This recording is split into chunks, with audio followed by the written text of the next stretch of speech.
No? Yes.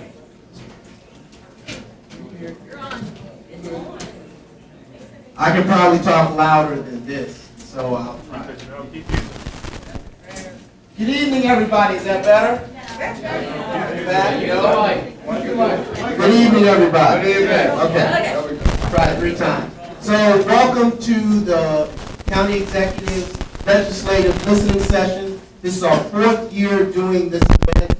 The purpose of today's event is for us to hear from you. We'd like to hear your words, your thoughts, your ideas, and perhaps your concerns on things that the county executive, as well as your other elected officials, can take either to Annapolis or perhaps maybe to the council. So with that in mind, we have a list, and I'll just remind you one more time. If you were pre-registered and you didn't sign up and you didn't check in, please go back out to the table and do that so we can make sure that we don't overlook you. Again, please go back out to the table if you were pre-registered to speak tonight, so we can make sure that we make room for you on the agenda. Tonight, again, we'll hear from you, but we also have the county executive here, along with representatives from our delegation in Annapolis. We have with us Senator Muse.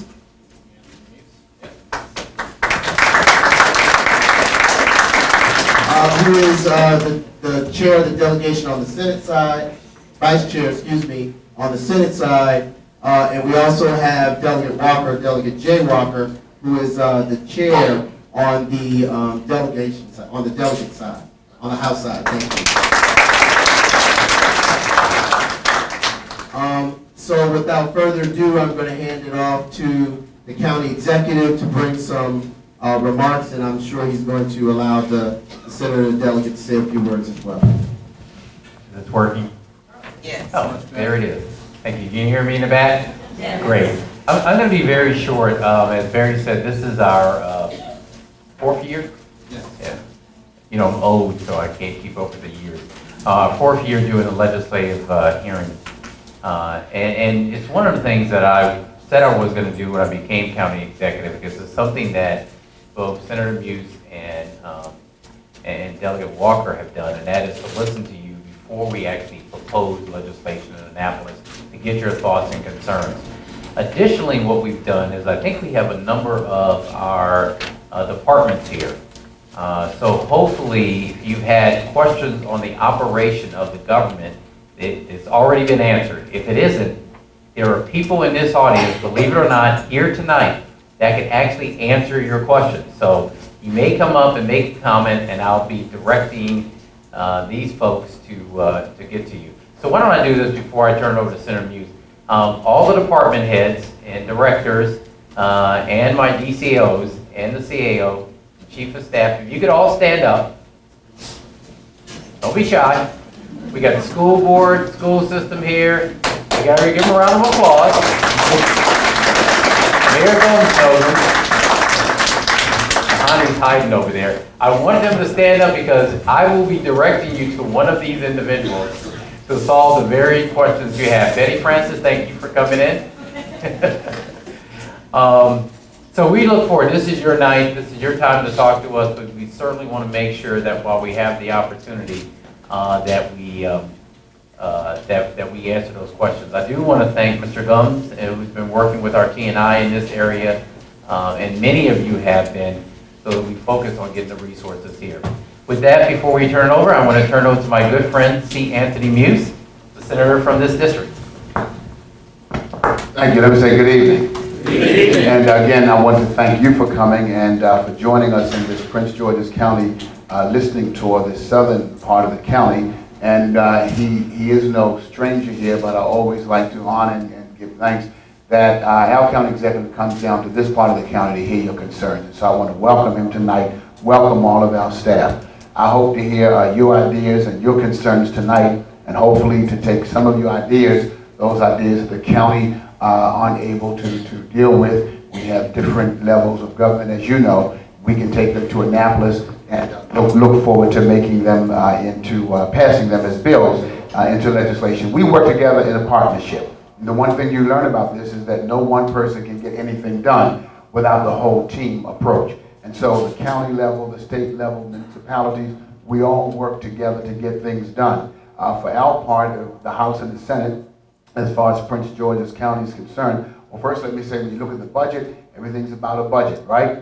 And we were able to pass a budget, rather, $40.7 billion, and $280 million of that budget is designated for school construction, and $437 million for higher education, so forth and so on. But for Prince George's County, both the House and Senate, I see Delegate Fennell in the back. Would you raise your hand? She's a part of as well. And if you know Mr. Gumbs, if you don't come back with something, Mr. Gumbs will send you back. He'll send you back to Annapolis, whether there's a session or not. You will be there until you bring something back. And so as far as Prince George's County, we were able to work together to bring back $1.63 billion for education, $7 million for our libraries, $41 million for school construction, $21.1 million for public safety, $26 million for community colleges, $15 million for Prince George's Medical Center. There, you can go online and see what we do, but I said that only to raise this issue. We have to work together as a team in order to get this done. I love Hillcrest Heights. I've known this community since I was about 26 years old. I know most of the people in this community. And again, I'll stop because we really came to listen to you. Thank you for letting us come, and thank you for coming and being here so that we can hear from you. Thank you much. Good evening, everybody. How y'all doing? Always good to be here. This won't be like the typical town hall where I'm telling you all my ideas and what we've done. We want to hear from you all, so we're excited about that. I do want to thank a couple of my colleagues that came down. Senator Buse already acknowledged Delegate Fennell. Thank you so much for coming, and also Delegate Angela Angel is here. So give my colleagues a round of applause for the work that they do. And also, no stranger to us, I always like to thank him for the job that he does. Major Garrett. Major Garrett, if you'll stand. We all know Major Garrett is very active here in our district. And so I think Mr. Gumbs knows he's been praised enough, but that's the Mayor Gumbs, as the county executive said. And once again, thank you all so much for your support during the years. And it's your ideas that we want to hear. You know, it's one of the issues that we have for years. Mr. Gumbs has talked to us about that swimming pool coming to Hillcrest Heights, and I told him already, my bond bill, the only bond bill I'm putting in this year is a swimming pool for Hillcrest Heights. So we're working on things like that, but it comes from these type of forums. Hearing from you all, what do we need? With that being said, I think we've talked enough, and I look forward to participating in this. And keep in mind, I'm not acting as your delegate. I'm acting as the chair of the Prince George's County delegation. So different role, different title. Thank you. Okay, just a couple of ground rules. First of all, each speaker will have 3 minutes to speak. We have a timer here. We'll warn you at the 1 minute mark, and again at the 30-second mark. So we would like you to please be respectful of those individuals who are coming behind you, so that way we can make sure we give everybody a fair hearing. In addition to that, I'm going to be calling up 2 names at a time, so everyone's in the queue, so you'll know to start heading towards the front, or at least begin to gather yourself that you might be the next person. So when I say on deck, since tonight is the first night of the World Series, that means that you are next up.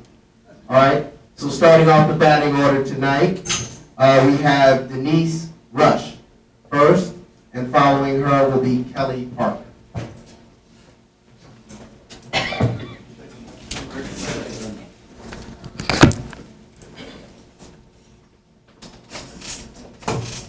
That's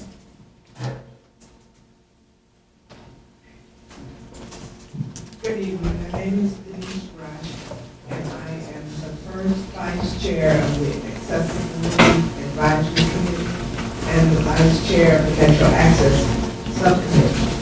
I want to talk about transportation and PG.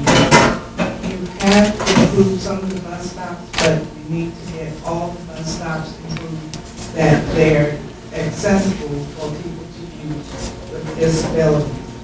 And I want to talk about the DC taxi system that they have. I hope we are getting that system in Maryland where you can not have to use Metro Access. That system is really working. Right now, they've done like 3,000 trips that takes off the transportation for Metro Access. So I hope that is being considered. Also, we have $1 million homes here at PG, and we don't have that level of shopping centers or restaurants. I would like to see 5-star, 4- and 5-star restaurants more in PG. The services that you have for senior citizens needs to be improved. They're not up to par with Montgomery County, Virginia, and DC is excellent for the care of the seniors. And I hope that PG does better with that area. Also, we have with Metro Access called grandfathering. We're going out to Dallas, we're going out to Lorton, we're going to Gaithersburg, and we can't go to Clinton on the weekend. That is unacceptable. They're cutting off the buses, and people can't go anywhere. The bus route is off on Saturday. They can't go to Walmart and Clinton on Metro Access because there is no transportation. Thank you for your time. Thank you. Can I just ask one, I'm sorry, can I just ask one question? I'm going to get somebody from our transportation, DPW, to come over and talk to you. But on the senior services that you talked about in the District of Columbia, what services don't we have in the county that you see in the District of Columbia? Because we do have someone from our Health and Human Resources here, but we also have family services. There's a list of items, but they just really take care of the seniors a lot much. Meals, going to the store, transportation, the doctors, and also that DC taxi, you pay $5. You can go all the way Upper Northwest, all the way to Anacostia for $5. You don't, and you do it, you don't have to do it a day in advance, it's just $5. You don't have to share a ride. They see that they have meals, if they can't fix the meals, the housing, it's a list of items that senior citizens get. They really take care. Thank you. That helps me. We're going to have a couple of folks come over and talk to you about that. Christopher, you want to grab the mic? In terms of the restaurants, I don't know if Senator Muse or the delegate want to talk about what's coming in MGM and other places. Yeah, I mean, I would say, obviously we're working on that, it's a work in progress. I was here at a meeting we had, was it 2 or 3 months ago, where they're going to fix, they're going to renovate the Iverson Mall. I think They've been that's taking a big a one. long time. I didn't say it was quick. I said we're working on it.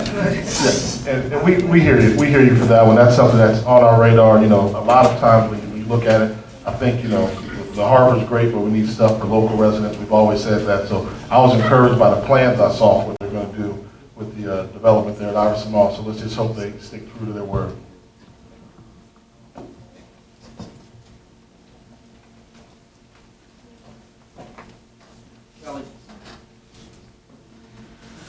Kelly Parker was the next person.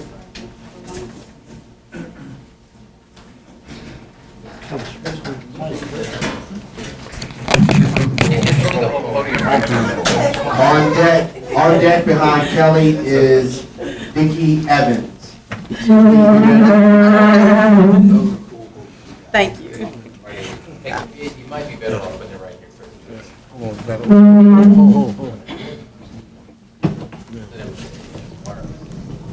There you go.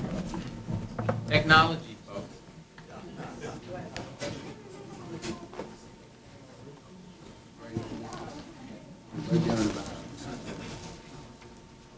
I'll work on that in a minute. We'll talk about it later. You can talk about me now. Hi, my name is Kelly Parker, and as you can tell by my shirt, I am a dog trainer, and pit bulls are my specialty. And of course, I'm here to discuss the pit bull ban that is ridiculous in PG County. And it makes no sense that you're judging a dog by its breed, and pit bulls are not a breed. And I'm from DC. I lived in PG County for quite some time, until 6 years ago. I now live in Virginia with my pit bulls. And I do bring my pit bulls when I come up here. And I do train pit bulls here. I walk pit bulls here. And you all are losing so much, PG County is losing so much money as a whole for people who cannot live here. And you're also making it difficult for other, I want to say parishes, but it's not parishes, for other counties. And I get phone calls, I get emails on a regular basis. Can you take my dog? Or can you tell me where I can get my dog spayed or neutered? So you're losing money. You're losing money, and you're causing a crisis in other areas when you're banning an entire breed. And technically speaking, pit bulls are not even a breed.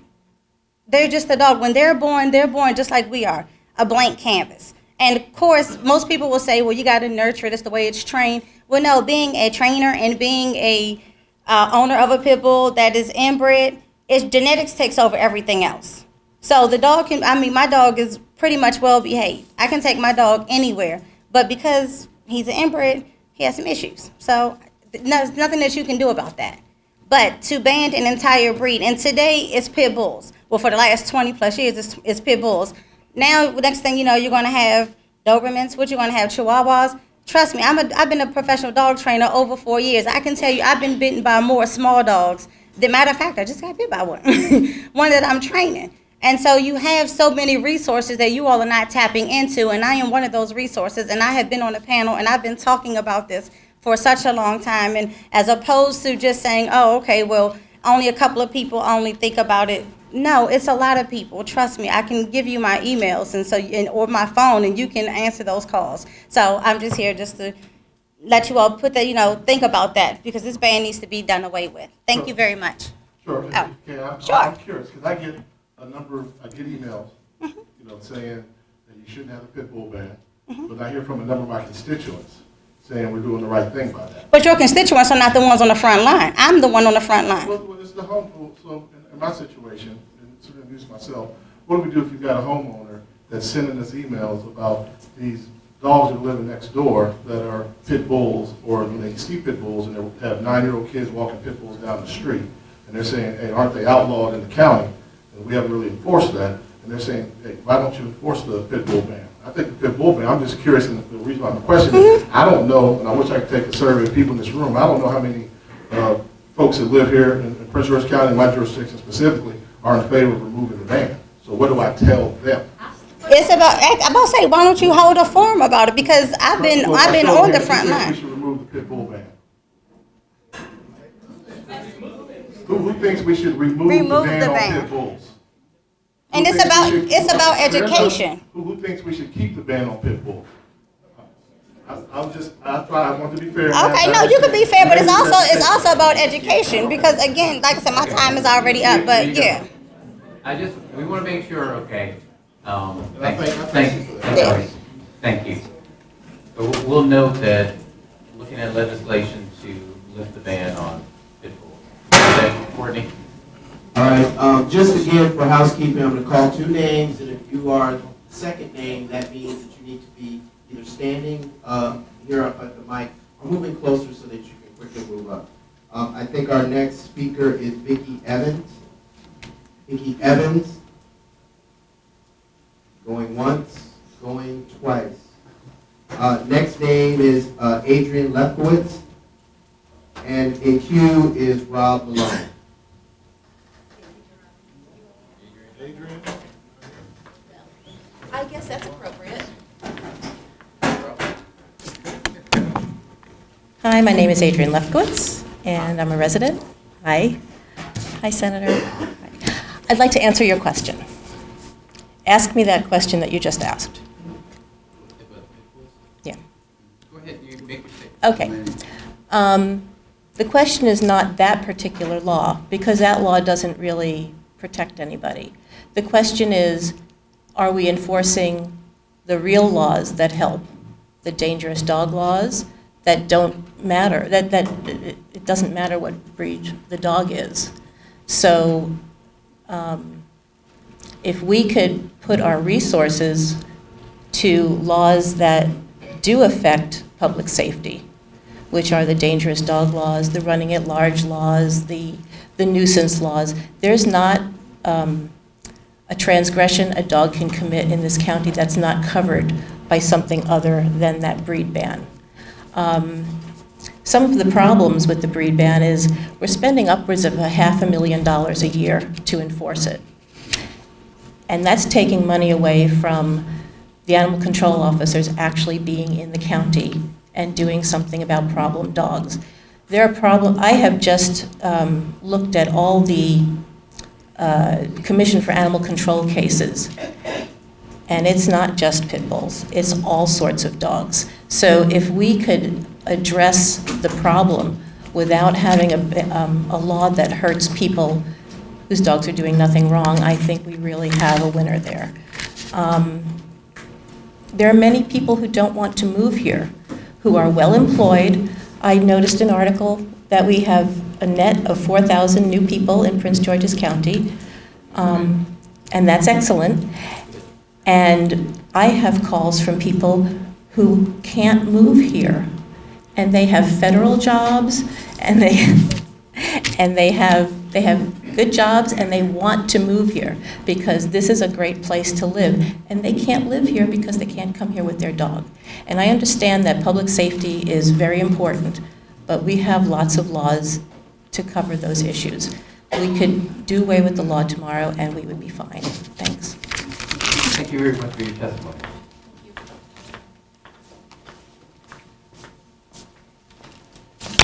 Good evening, how are you? Good, my name is Rob Malone. I came here today from Cambridge, Maryland, because I didn't want to miss the opportunity to make sure that an issue was front of mind. I represent the ARC of Prince George's County. I represent the Board of Directors. I represent about 550 individuals who serve as staff, and I represent the 3,000 individuals and their families that we support. There is an issue that for us is a tidal wave issue. It's a damaging issue, and I wanted to make sure you have some context and people in the audience kind of have a sense for what's coming up. The ARC of Prince George's is the second largest ARC in the state of Maryland, Baltimore being the largest, we're being the second largest. Because of how we are compensated for providing support to individuals with disabilities, some who are very medically fragile, some that are on feeding tubes, some that need to be bathed, some that need to be fed. The issue is, as the county minimum wage goes higher than the state, and we are compensated 85+% of our services are funded by state funds, it creates a huge imbalance. So we're asking the county to really be the source to fill that gap. It's an issue that is of no doing to our own.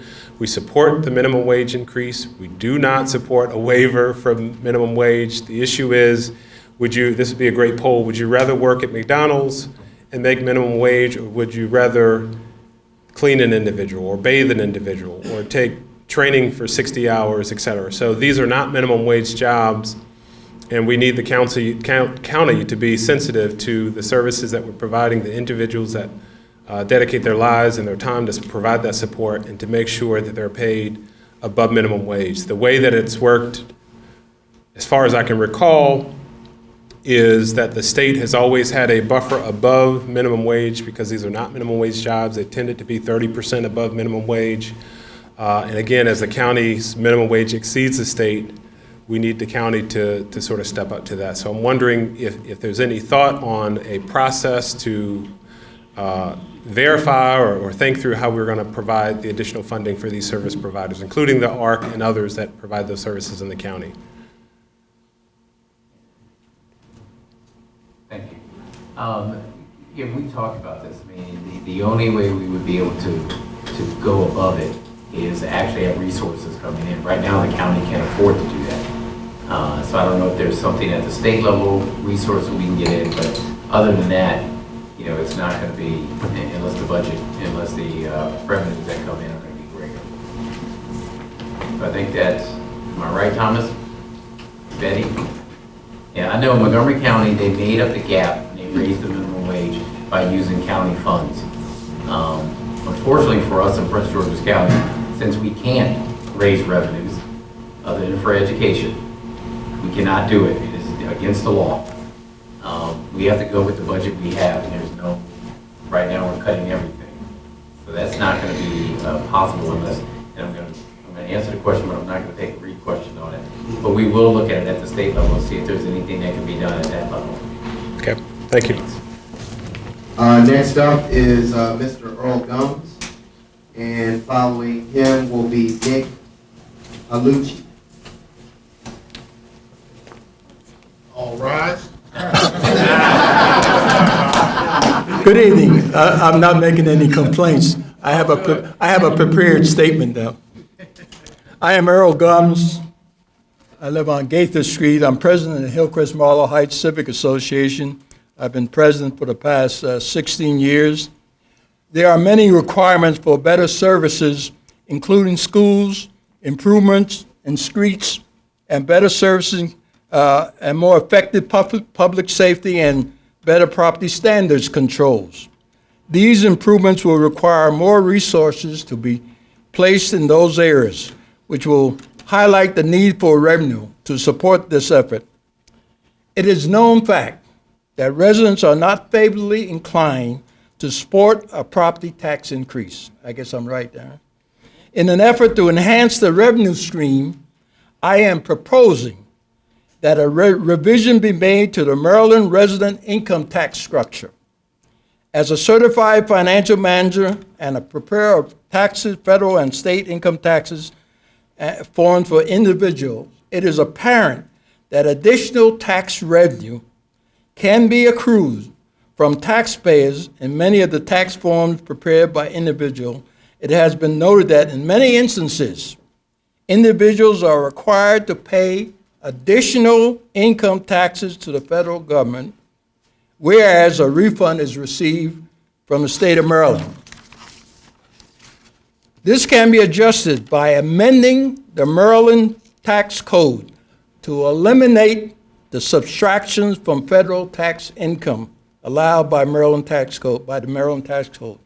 For example, interest on treasury bonds and other government obligations are taxable on the federal income tax returns, but are not taxable on the Maryland tax form. This change would have a greater impact on those in the higher tax bracket, so the average person won't have to pay it because they don't have any federal obligations, and would have a greater tendency to be, who has a greater tendency to be holding U.S. government bonds. So I think you should take this into consideration. If you need any assistance, I'll be glad to help you. Thank you. Just one question, Mr. Scott, thank you. Were you speaking of the deductions relative to state, or and how would that come to the county, or how would On the income tax, as I indicated, I prepare forms, income tax forms. On the form, they have reductions from income from the state of Maryland, and you reduce the interest on securities. So you have a lesser tax base, you see. So you pay less taxes in Maryland. So I'm saying if we want additional funds, we can eliminate that. Thank you very much.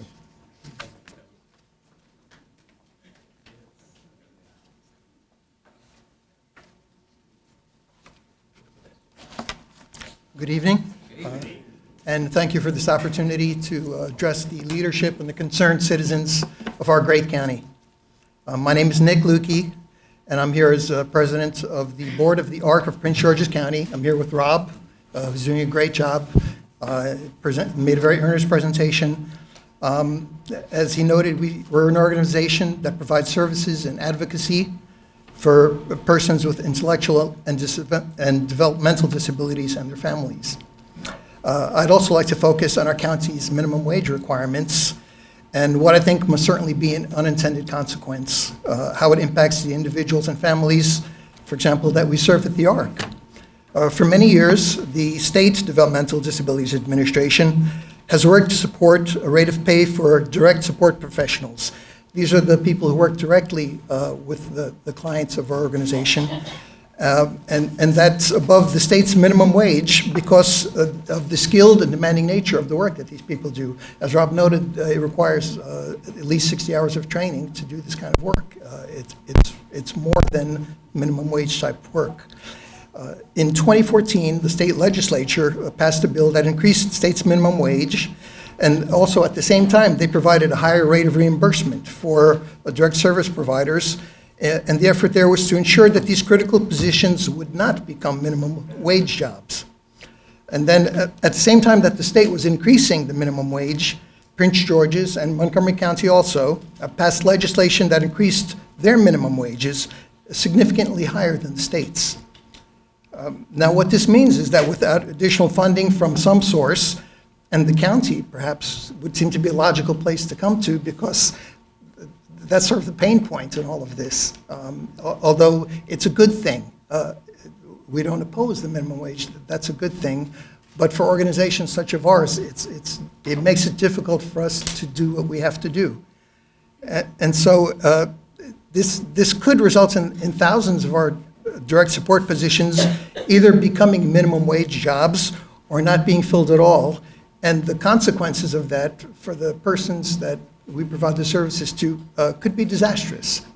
These are persons really who are incapable in most instances of taking care of themselves, and without the kind of support that the ARC and other organizations provides, their lives would become very dangerous.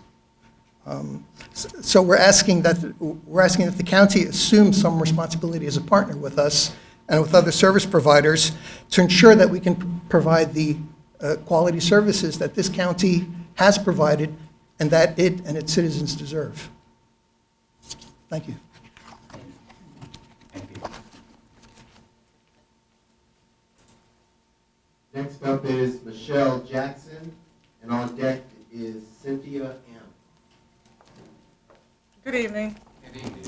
My name is Michelle Jackson, and I'm a community advocate over in the Fairwood neighborhood. And I'm here once again to plead for our school. But that's not really why I'm here. It's just kind of a note. But what I really want to ask is, in researching ways for us to get our school, I've run into a number of problems. And one of them is, have you ever considered some type of constituent resource for navigating the way our county and state works relative to schools and the CIP? I mean, for instance, a lot of people may not even know we have 2 CIPs, that there's one for the Board of Education, so it's not good enough just to be in the county CIP. Those kinds of things. Somebody earlier spoke of working together to get things done. And as an advocate, I know I would love to work together to get things done. But the process is onerous, complicated, confusing. Are there any plans to do anything like that? Some type of constituent resource so that we can, to be honest, even on the Prince George's County Public School website, there's nothing even about community meetings relative to, for instance, the Master Plan Support Project. There's all kinds of missing links.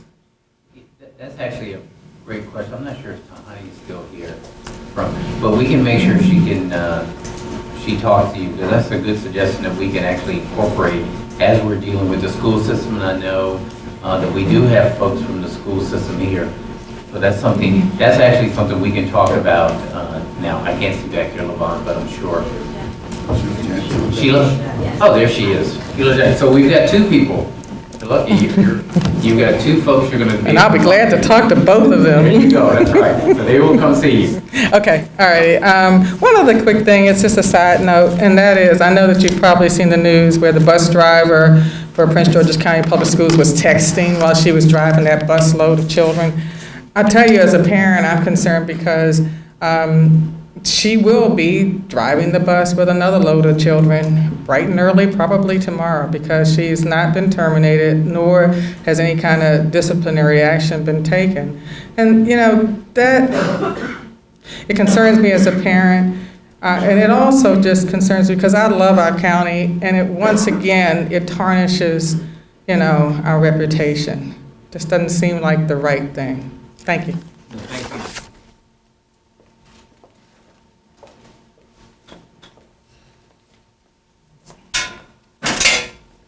Hi there. My name is Cynthia, and I live in Laurel, Maryland. And as many people have heard on the news, it's been announced that the hospital is closing by 2018 to be replaced, an acute care facility to be replaced by an ambulatory surgery center. As a resident, when I picked buying a home in PG County, part of the reason I selected my home was due to the location being so close to a hospital. And there are also many million-dollar homes being built. Laurel is exploding with population and investment. And I would like to know, sir, why the county has decided to close this hospital when it is needed. I understand budget is important, but I'm in the business of sickness. And when you are in need of medical attention, money is not something that's vital to treatment. I also am a critical care nurse of 19 years. I think it is very important reflection on the citizens of PG County that you do have access to health care regardless of insurance. And regardless of the Affordable Health Care Act, the hospital right now is situated with many wonderful new constructed roads for access, and now all of a sudden we are talking about the closure of this hospital and losing jobs that are sustaining the community. We are also surrounded by nursing home facilities and elderly people, an aging community, which is well known that baby boomers are now aging. And so chronic illness and medical issues when a hospital closes is definitely something that the community needs to be involved in. And I would like to know, because the news was actually, we found out the hospital is closing by a news scoop on the television. It was not told to us by the powers that be. Neither, too, in the community has there been a discussion by any of the representation by PG County executives as to why this is happening. And that's my question.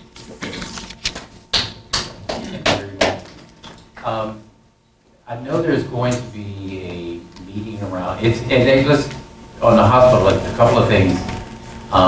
We did not actually close the hospital, make that decision.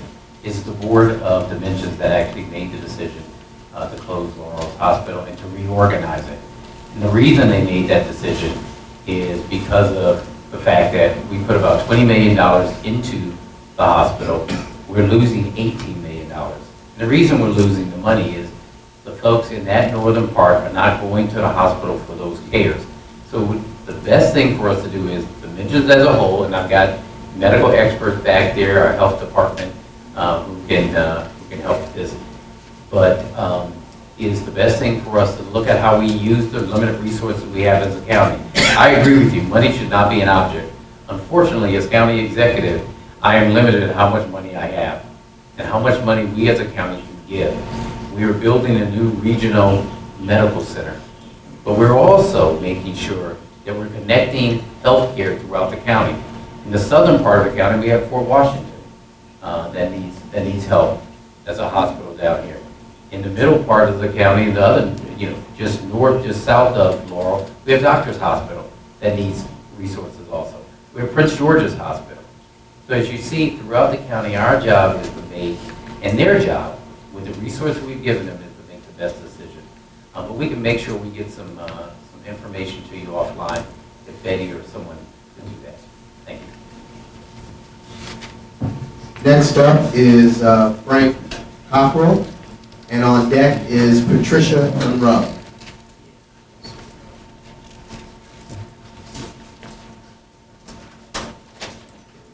Thank you. I didn't know I was signed up so quickly here. Good evening. Thank you for this opportunity. Honorable Executive Baker, other distinguished and wonderful people and leaders. My name is Frank Cockrell. I'm from Beltsville, Calverton. Prince George is part of Calverton. We also have about 40% of our population in Montgomery County is we all know here. I'm so pleased that I'm right after Cynthia, because I'm going to capitalize a little on what she is saying. And the reason I'm doing this, I have a lot of passion on this for what's happened at Laurel, and maybe that 18 million to start off right there, and then I'm going to briefly and quickly go through some points, is, okay, there have been losses, but you folks, if you didn't, should have heard, as the mayor, I believe in the back with us here, and numerous others, whether it's Senator Rosa Pep, Delegate Pena-Malnick, heard dozens of people talk about how this has improved significantly, saved lives, and by the month or by time has improved with dedicated people. Sure, it had a tough time starting, going up, because it didn't get the resources then, to tell you the truth. This is a tough budget climate. What we are doing is trading 18 million for the need to put it elsewhere for about 50 million, if you look at just a real basic thrust at this. Let me go quick, in other words, for the new things. The reasons I'm going to do this, first off, I've been involved 10, 12, 15, 20 years for some of these, in community, environmental, in law enforcement, education, and citizen needs, recreation, particularly the teens and the younger. With the problem we had, and Executive Baker, I have the total respect for what you do, but in fact, what we've had from Dimensions is, I'll say, sort of a tragedy of lack of communication, public transparency, secret meetings under the table, no return calls to some very high-level people. This is totally wrong. And this whole thing, I don't know how it goes up to the state. I'm not going to comment on that, but there are some public health hospital and area type needs that go up there. And the calls have not been returned.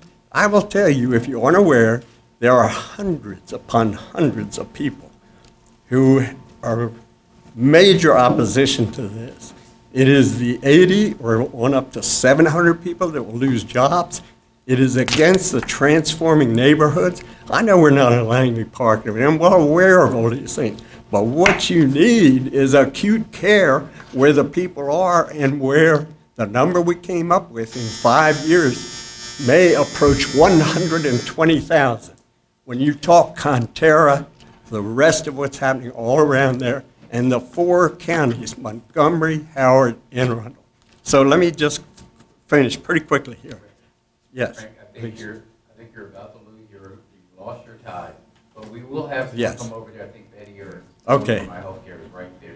Yeah, I just want to end with a plead for you leaders to reconsider what this does for the loss of things which are going to be needed. Homeland Security's got to be in there for traffic. Thank you, Frank. Thank you.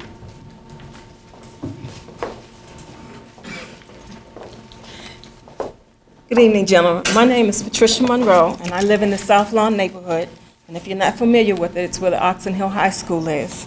My concern this evening is public safety. The murder rate in the county is going up. As of last year, like we only had 54 murders this year. We're up to, it's over 58 when I did my last statistic, because we had a few more last week. So we have about a 38% increase on murders.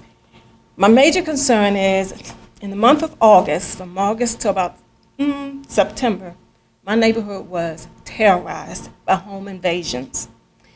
And I know there's a budget cut, but I'm begging you, please do not cut the budget for the officers. Had it not been for our cops officer and for Major Garrett, my neighborhood would probably still be being terrorized.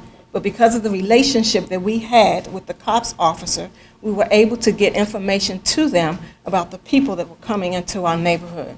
So I'm begging you, please, whatever you do, please. I know reductions have to be taken. I know they haven't had as many academies as they normally have. I know there are about 400 officers that are slated to retire, and in order to backfill that, You know, we need to kind of get a couple academies going at this point in time. You're smiling because I know you're probably aware of this. But when you live in a neighborhood of, most of my neighbors, at least 65 or older. Jay, you've been in my neighborhood, so you know. For their doors to be kicked in at 1 o'clock in the morning and for them to be terrorized like that, it's crazy. It is really crazy. So I'm begging you to please consider public safety when you do the budget. Thank you.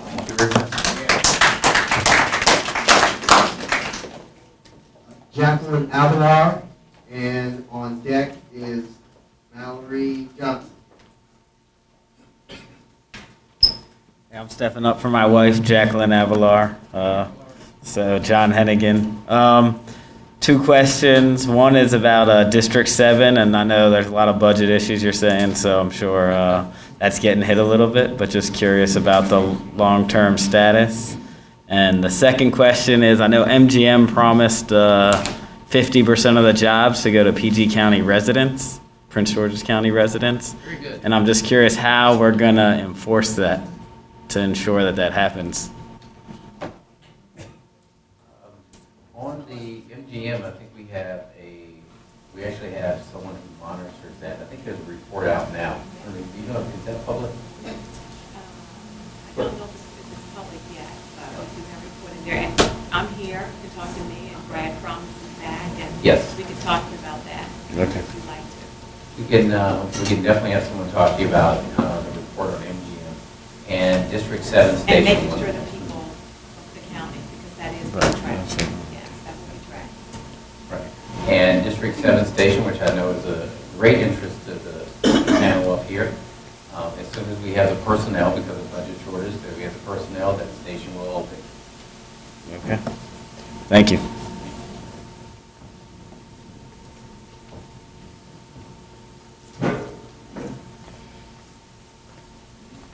Good evening. Good evening. I'm Mallory Johnson from the Ritchie Heights Ritchie Manor Civic Association, and I'm here to talk about the signs, these illegal signs that we have throughout our county.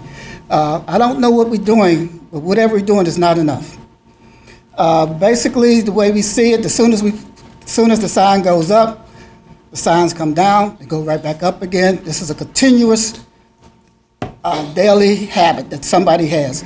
I think we've been targeted by scrupulous business people to come in here and just put signs up any place they can. It makes our neighborhood look like it's unkept.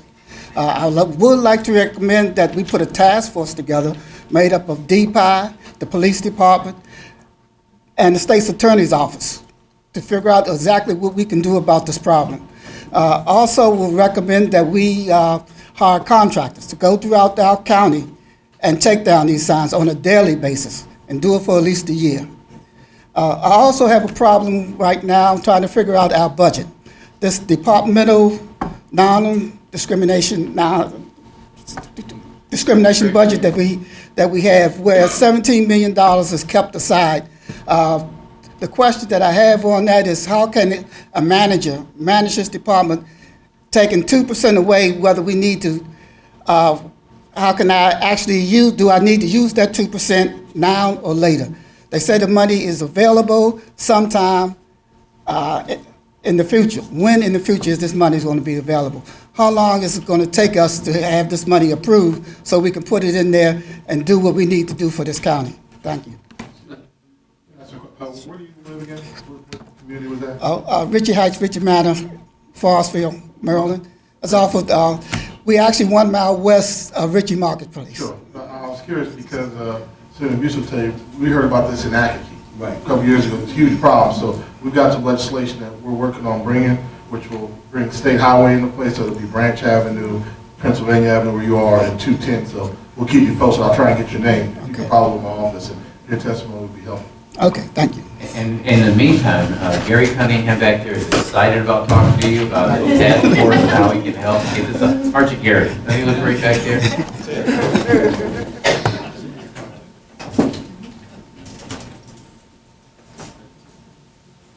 Next up, we have Robert Riley, and on deck, Juanita Woods.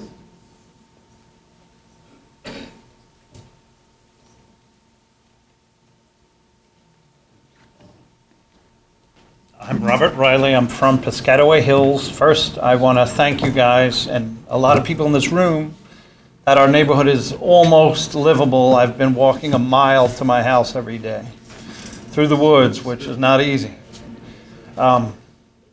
We wanted to first ask if you think that we will be done before the cold hits where blacktop can be laid. That's one question, but in listening to other people's questions, on a separate note, I feel that 210, could we push to have red light cameras and speed cameras to revenue the county that's building all the houses that use 210, which is south of us? If we could tariff them through cameras and tickets, at least we could pay for 210, because it kind of seems unfair. We're building them highways, we fix the road for them, and it might help to pay for my neighborhood. I just... I'm going to let the legislature talk.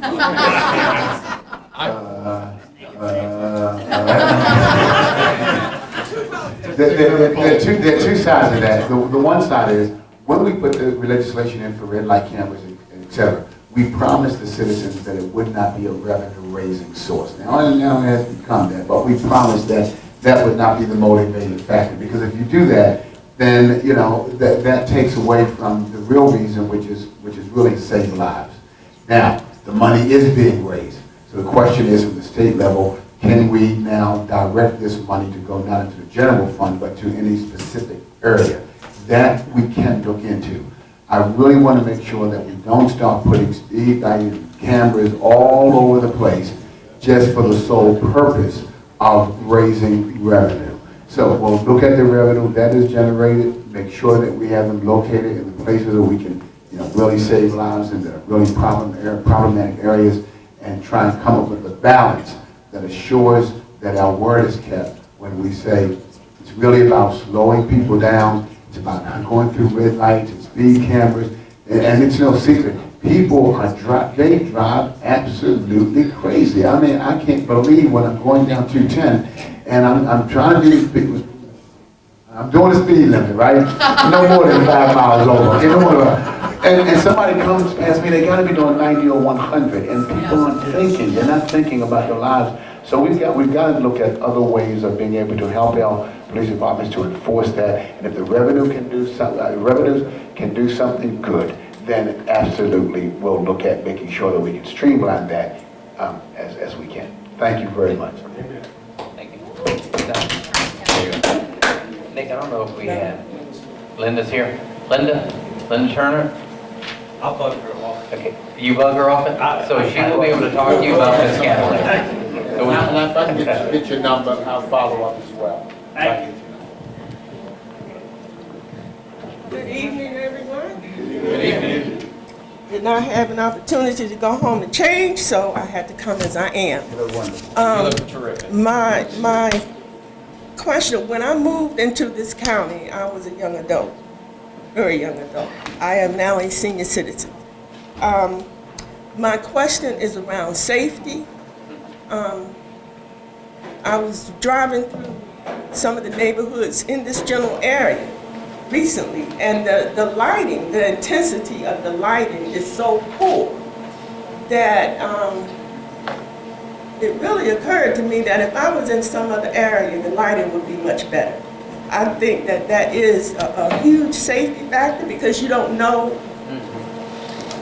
the lighting is not good enough for you to really know who is around you all the time.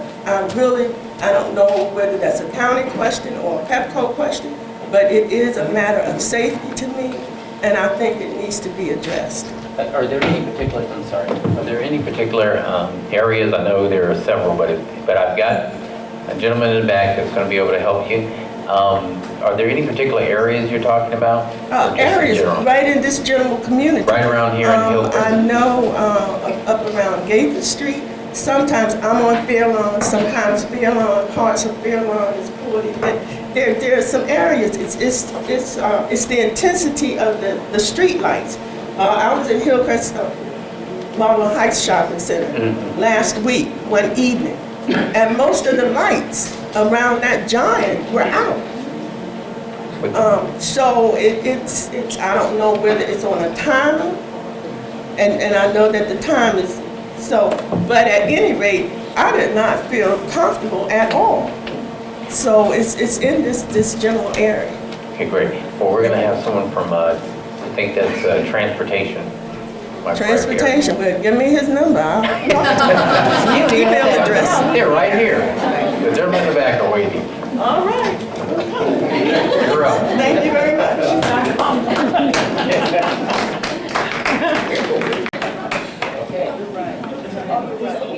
I think, Barry, is that it? Well, thank you for coming. When's our next one? Monday, November 9th. Our next legislative hearing is Monday, November 9th, and that will be At the Park and Administration Building. Park and Planning Administration. Park and Planning Building at Kenilworth Avenue. So if you friends missed this one, please come out for that one. Hold on just 1 minute. I think we, hold on 1 minute. We may have missed somebody. And I did, and they told me I was going to be second to speak. that's right here. Hold on. Just a moment. If we can have your attention for a moment in the back, can we have your attention just for a moment? We're almost finished. There may be persons who signed up and may not have electronically. Hold on. Senator, so we can. Barry? Your name, Vicki? No, it's Sandra Morrison. Sandra Morrison. Okay, can we do this right here? We've got this young lady right here and this young lady right here messed up. Hold on, John. Hold. All right, which one of y'all didn't sign up? You signed up? You come on up here. Who else? We called your name. You were gone. Okay. Y'all, hold on, because we got people. Come on behind. We're gonna get everybody lined up. Oh man, where's the young lady with blue? You're good. Okay, this is it. Oh, no, we got right here. We ready? Come on, you coming over? Come on over. All right. You got the, you my last person. No, wait a second, Ma'am. Mr. Baker. Ma'am, did you say, Ma'am. did you sign up? I did. Okay, well, please. It's okay. You can go ahead and stand in line, man. Hold on. Okay, here we go. This is it. All right. Those of you who have to leave, you quietly can leave. But people who work for the county, you're required to stay here. You're on. Tell us your name. Hi, my name is Lottie Coles, and I have a child with disabilities, and my child goes to New Horizons Supported Services, and of course, as everybody have mentioned, there's money issues, and they have already explained that to you, so I'm not going to go into that detail. As a mother, though, the mandate, the law that was passed down through BDA that says your child has to be out in the community from 4 to 6 hours a day, that one price, so to speak, does not fit every child. Now, me one-on-one with my child is difficult enough, but to put your child out in the community for 4 to 6 hours a day with two people, with a busload of individual, I think that's unfair to the people that have to take care of your child with disabilities, depending on the disability. Now, what I would like seen done, if there could be exception to that law. I think it's a great idea to get them out the building every day, but to mandate that they be out the building for 4 to 6 hours a day, that's a problem. And on top of that, I mean, we tell our children or our individuals, wash your hands, you know, do this, do that. Some of them, the food has to be pureed. Some of them don't eat sandwiches. So if you're on a van for 4 to 6 hours a day, how do we really expect the people that's taking care of our individuals to adequately provide for them? There's going to be some neglect, unintentional neglect somewhere. And I work. The reason why I'm working and the reason why I'm still working, I can retire because I have agencies like New Horizons that I trust with my child. So please consider making an exception to that law. And if you can give us some money, we really would appreciate it. Thank you. Thank you. All right. Thank you, Senator Views, Mr. Baker, Jay, thank y'all for calling me up. Not going to take long, but I have two things, no complaints. First of all, thank you for coming out for the community. My name is Angela Childs. I'm the president of Hillcrest Town. Hillcrest Town has about 397 homes. I'm also a member of the Civic Association with Mr. Dunham. All right. I am also, I'm not going to name all my committees that I'm on, but one that is truly near and dear to my heart is the Citizens Advisory Committee, and that's with District 4. Major Garrett, we love him dearly. We love our police officers. I am here pleading, please do not. I know the cuts have to be made. We have our own personal household that we have to do, we have to make adjustments. Safety is a really, really big deal. I've heard a lot of concerns from the community throughout Hillcrest area, throughout, out and about. And Mr. Baker, year before last, when you had the officers out, you know, dusk to dawn, they were kind of sitting and they were rotating in little spots. Community loved that. And I know that the budget cuts, you know, caused that not to happen as frequent, you know, this year. I don't know if you can bring that back, but I am pleading, being a member of the CAT committee. All of this is volunteer for us, but because of the love that we have for our community, we are vested in. We love our police officers, not excluding the fire department, we love them as well. Our community has also taken on, we're going to help you out a little bit, because we're also working with our police officers that we're about to implement, that we're going to have patrols, that we're going to pay them out of our operation fund, okay? So, you know, we're going to do a little bit, you know, the time is about to change, the holiday season is coming, this is what the homeowners would like. We've met with the officers. I think the terminal, I'm not going to get into the logistics of it, but they're going to do an assessment. So we're going to help you out with that, but we just don't want that to be the only thing. And I'm just pleading with you, honestly, because I know that you all care about our police officers. The other thing I wanted to report, you probably don't know, nothing negative. We had a very bad situation in our neighborhood probably a month ago. Long-term homeowner, her husband was attacked viciously by a pit bull. To date, that pit bull has been put down. I don't know if that's the correct terminology. He was walking his dog, his brand new dog, little dog, and this pit bull jumped over the fence of a homeowner that lives in my community and viciously attacked this older gentleman. He has a lot of lacerations, he's going through therapy, a lot of things are going on. When I heard about it, we immediately, with the management company, some police officers came, they took a report and so forth. But I say that because I look at it, that is the behavior of individuals that breed our animals. I'm an animal lover, you know. But if you could look at the current law that's in place, maybe there could be some type of fine to that owner of those animals, and not, you know, because I'm not for kicking the animals out, but yes. Thank you. Okay, I'm sorry, but thank you. Yeah, that's right. So let me just say this in general. No, you go ahead. Thank you. In general, if you see violations in the county, that's why we have 311, that's why we have county clerk. So anything that are code violations, non-emergency, it is there for you to use. Yes, ma'am. I'm not going to lie and say I signed up and I didn't get up. I did not sign up, but I thought you'd be very disappointed if I didn't get up here and say... I would be very disappointed if I wasn't already. Okay. My name is Gwen. Ma'am, could you please give us your name? Also, Yes, yeah. My name is Gwen Bowman. I'm president of the Bradbury Boulevard Heights Civic Association. We don't know that. So we're part of T&I, and we're the Coral on Suitland. So it's Suitland Coral Hills. So we're that part that gets forgotten. I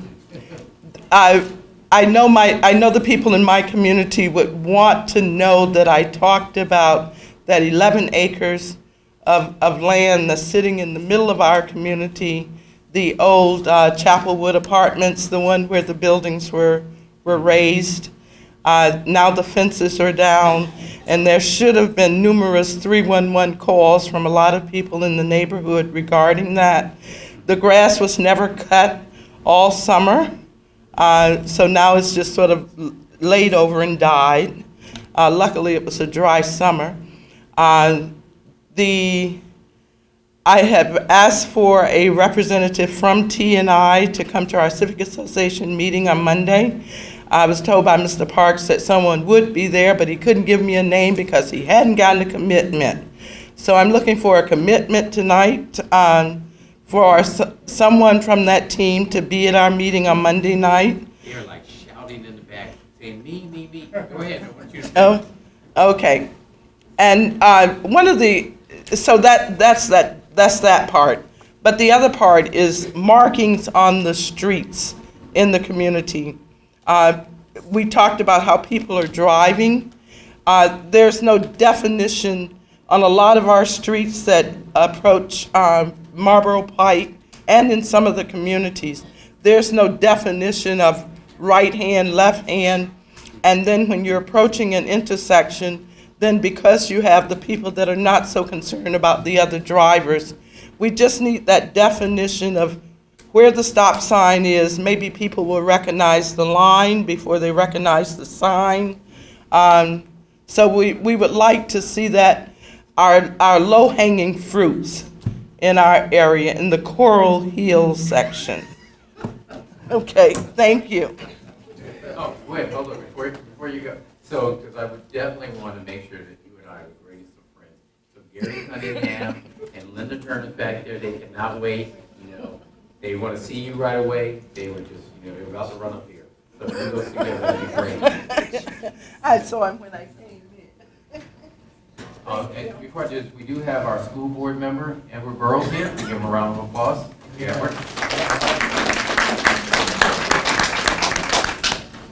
All right. Greetings. Greetings. My name is Timothy Johnson Bay. I'm born and raised in Brandywine, Maryland, and I graduated from Gwynn Park High School. So I went back to my high school earlier this year, and I was very pleased to see they have a training for the A+ certification, which is for IT. And so as I work at the Prince George's County Courthouse in the clerk's office, and so there I learned that a large portion of the revenue for Prince George's County comes from tax-paying homeowners. And so a lot of those tax-paying homeowners are college graduates.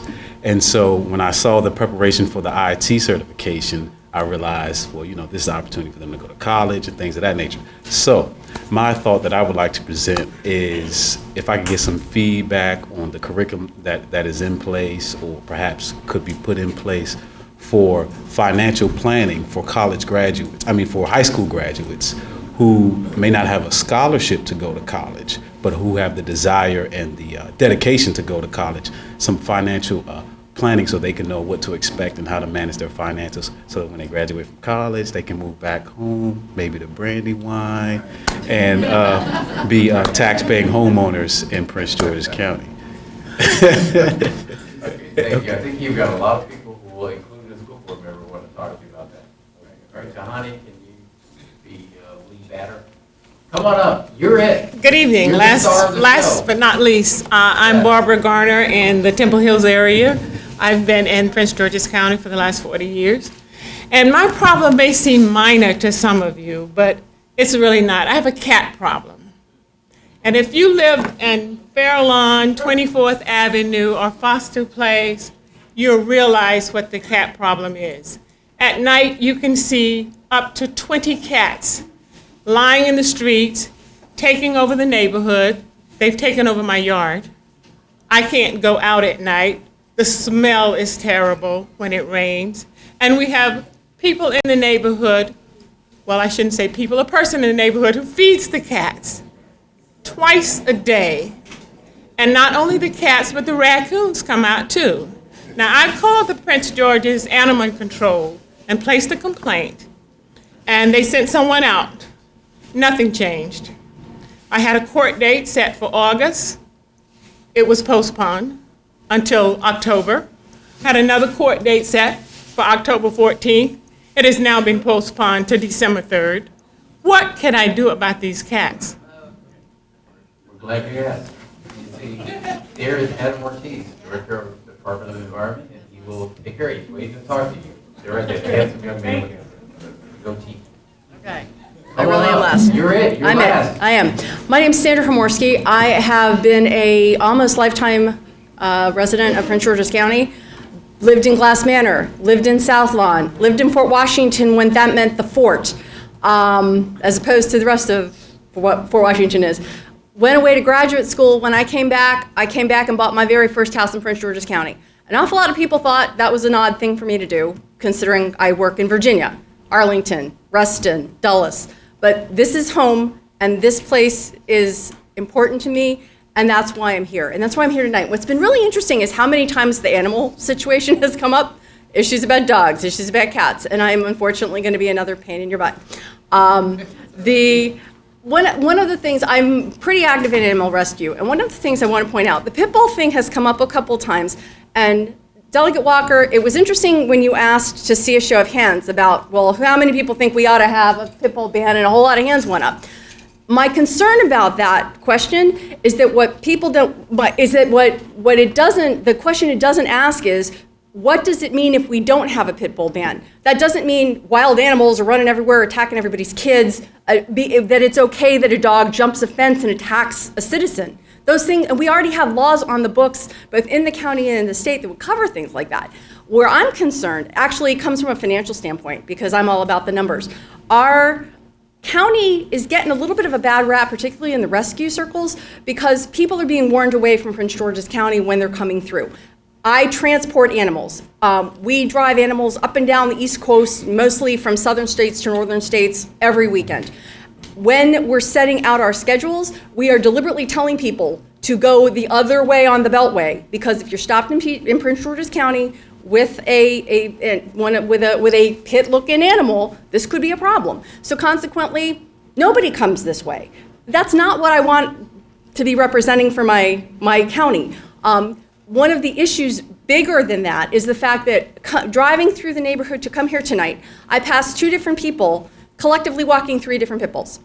So we're enforcing, but we're not enforcing. And the reality is that these animals, it pains me to see anything, people, animals, creatures of any kind, judged based on the way they look and not on the way they behave. If we were to overturn that one section of the law, we would still have all the rest of it in place so that any animal who posed a danger could be handled.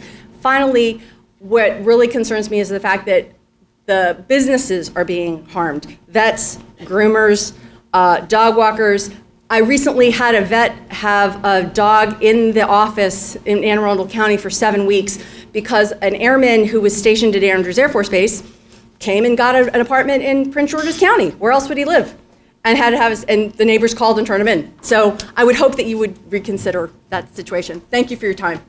Thank you. I believe that is it. Thank you for coming out. We will see you in November. Great.